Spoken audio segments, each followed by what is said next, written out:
नमस्कार, मी ॲडव्होकेट विशाल मोहिते. आपण सगळे मला ओळखतात विमर्श विथ विशाल या यूट्यूब माध्यमातून. माझा स्वतःचा जो चॅनल आहे सरसेनापती, यामध्येही मी व्यक्त होत असतो. माझा काल बड्डे झाला. त्या बड्डेमध्ये विविध समाज माध्यमातून विविध नागरिकांनी मला शुभेच्छा दिल्या. आजही असा एक कौटुंबिक सोहळा या तांबोळी परिवारांकडून होतोय.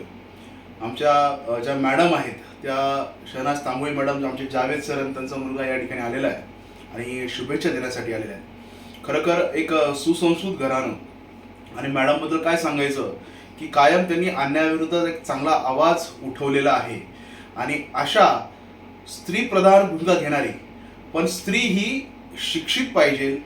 तिच्या नावाने कोण्या पुरुषाने कारभार करून गावचा कारभार किंवा कुठलाही कारभार हाकू नये, अशा भूमिकेचा मी आहे.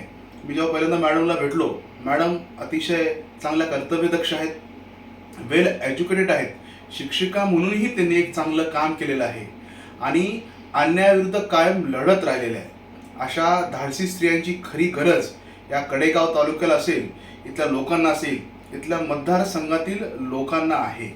कारण की नवऱ्याच्या जेवरती निवडून यायचं आणि नंतर नवऱ्याच्या हातात कारभार द्यायचा आणि त्यामधून भ्रष्टाचार असेल, फक्त स्टॅम्प पेपर किंवा रबर स्टॅम्प म्हणून महिला राहता कामा नाही.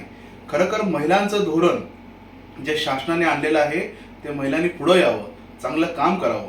आज आपण बघतो की बऱ्याच ठिकाणी महिला अग्रेसर आहेत, चांगल्या काम करत आहेत. पण दुर्दैवाने ग्रामीण भागामध्ये जे पंचायत राज म्हणतो, स्थानिक स्वराज्य संस्थेमध्ये शिक्षित महिलांचा हवा तसा सहभाग नाहीये.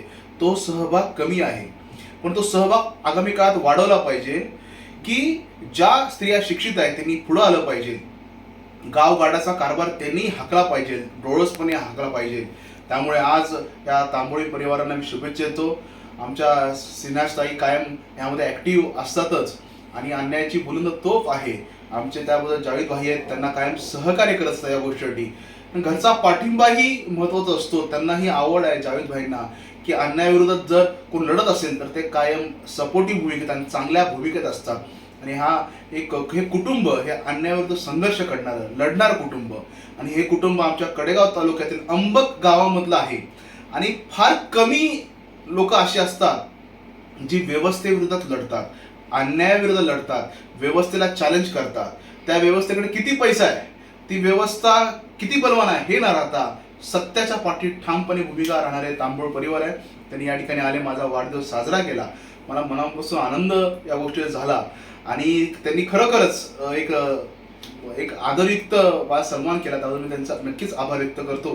परंतु हा मेसेज आहे की आपण चांगलं काम केलं तर त्याची परतफेड नक्कीच चांगली होते. मी आगामी काळात मी या मॅडम असतील, आमचे सर असतील, यांना शुभेच्छा देतो की तुम्ही खरोखरच या व्यवस्थेमध्ये उतरलं पाहिजे. या पार्ट अँड पार्सल राजकारण असेल किंवा कुठलाही ॲडमिनिस्ट्रेटिव्ह योजनांमध्ये तुम्ही सहभागी झालं पाहिजे. आणि आगामी काळात माझी अशी इच्छा आहे की तुम्ही स्थानिक स्वराज्य संस्था येत आहेत, इलेक्शन्स येत आहेत, त्यामध्ये तुम्ही एज्युकेटेड आहात, तुम्ही मागं राहिलं नाही पाहिजे.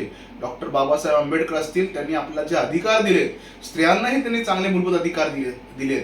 रयत शिक्षण संस्थेचे आपले कर्मवीर भाऊराव पाटील असतील, त्यांनी स्त्री शिक्षणाचा वसा जपला होता. महर्षी कर्वे असतील, त्यांनी कायम स्त्री शिक्षणाला प्राधान्य दिलेलं आहे. आणि अशा स्त्री, त्यांचं माहेर हे कुंडल आहे. आणि म्हणजे आपल्या या मतदारसंघातली एक स्त्री अतिशय धाडसीपणे उभी राहत असेल तर तुमच्या सर्वांचं कर्तव्य आहे त्यांच्या पाठी उभं राहणं आणि त्यांना साथ देणं. धन्यवाद.